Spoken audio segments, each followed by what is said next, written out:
السلام علیکم ورحمت الله وبرکاته. خوږو اوریدونکو کتونکو امید لرم چې روغ جوړ او خوشحاله وئ. الله مو خوشحاله لره. 14 اګست را روان دی چې دا زموږ د ازادۍ د پاکستان د ازادۍ د خوشحالۍ ورځ ده او دا زموږ دپاره ډېره لویه خوشحالي او د سعادت خبره ده. اوس موږ دغه خوشحالي مناوو نو چې دا په دور موږ د خوشحالۍ چې دی مناو کړو نو دا به زموږ دپاره نور هم د خوشحالۍ او د راحت سبب وګرځي او که نه داسې چې موږ بعضې حرکات وکړو نو هغه به زموږ دپاره د نقصان سبب وګرځېږي. یو دا چې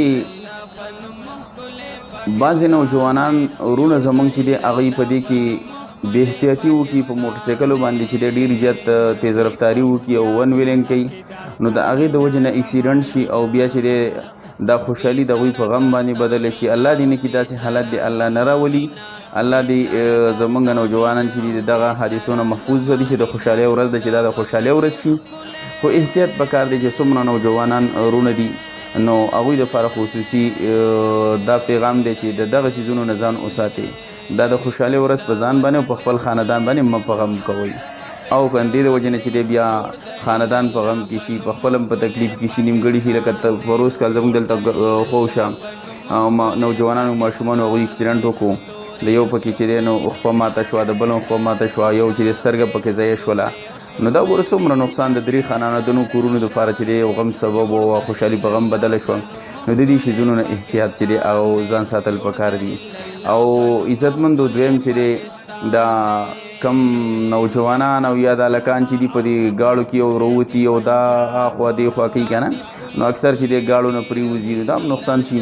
او بل باجې شانې دغه کړي دا اوږده اوږدې شیونه دي داسې په دې خولو کې دا کړي نو دا شیزونه چې دي ډېر بد لګي، ډېر بد اواز کوي، ډېر بد لګي او داسې اوازونه کوي زناورو په شان اوازونه وباسي که نه.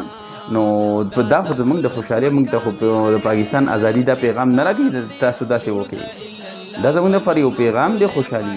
نو موږ چې خوشحالي په طور د خوشحالۍ منو کړو په دې شیزونو باجو سورنو په دې باندې چې دی ملکونو چې دی حفاظت نه کېږي د دې شیزونو نه ځان وساتو. ډېر بد اوازونه لګي د زناورو شان ځکه قرآن کې الله فرمایي چې په اوازونو کې ډېر بد اواز چې دی دا د خر دی. مطلب نو داسې بد اوازونه چې دي هغه نه دي کول پکار. بیا بعضو پکې چې دي هغه شکلې اچولي که ستاسو خیالي که نه نو الله د له ښکلې شکلي صورت درکړی دی او ته دغه ښکلې شکلي صورت چې دی د زناورو په شان شکلي صورت اختیار کړه هغه واچوي نو د زناورو په ځای د انسانانو د ښکلې شکلي صورت درله ښه دی چې دا شکلي صورت چې دی هغه اختیار کړي. نو دا د خوشحالۍ ورځ ده. په دې باندې موږ له څه کول پکار دي؟ په دې باندې موږ له د الله شکریه ادا کول پکار دي. عزتمند چې موږ د الله شکریه ده چې الله ستا لاک لاک شکر دی موږ د غلامۍ نه آزاد کړي وو، موږ ته دې ازادي را کړې ده، موږ له دې ځان له الله ملک را کړی دی. نو چې موږ چې دی د الله شکریه ادا کړو په دې باندې نفلونه وکړو او د الله په حضور کې د دې د کامیابۍ چې دی هغه سوالونه وکړو چې د پاکستان په کوم مقصد دپاره آزاد شوی چې الله تعالی پکې هغه چې دی مقصد چې دی هغه په دې کې لاګو کړي. لکه د پاکستان کا مقصد کیا لا اله الا الله چې دغه نظام په دې کې لاګو شي نو د هغې دپاره محنت کول دي، د هغې دپاره دا چې او پاکستان دا چې دا به ترقي کوي. د پاکستان جنډې د چې دی صورتونه هم د دې سپوږمۍ پکې دې دپاره چې دا به ترقي کوي، دې کې به رڼا وي، دې کې به چې دی یووالي، دې کې به وحدت وي، دې کې به محبت وي. نو چې موږ په خپله معاشره کې یووالی راولو، وحدت راولو، محبت فضا چې دی هغه قایم کړو او د نفرتونو فضا چې دی هغه ختم کړو نو دا به زموږ دپاره د خوشحالۍ سبب وګرځېږي.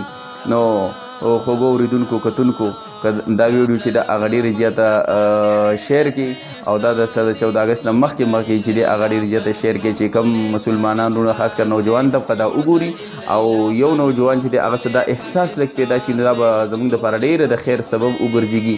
نو محترم ورونو دا چې دی ویډیو څه ډېرې زیاته شیر کړئ او دا چینل چې دی دا ورسره هم سبسکرایب کړئ او دا ورسره شیر کړئ. دا به الله تعالی به زموږ چې دی د ملک د پاکستان چې دی د دپاره د خیر سبب وګرځوي او الله دې زموږ ملک چې دی ډېرې زیاته چې دی ترقي او کامیابي ورکړي.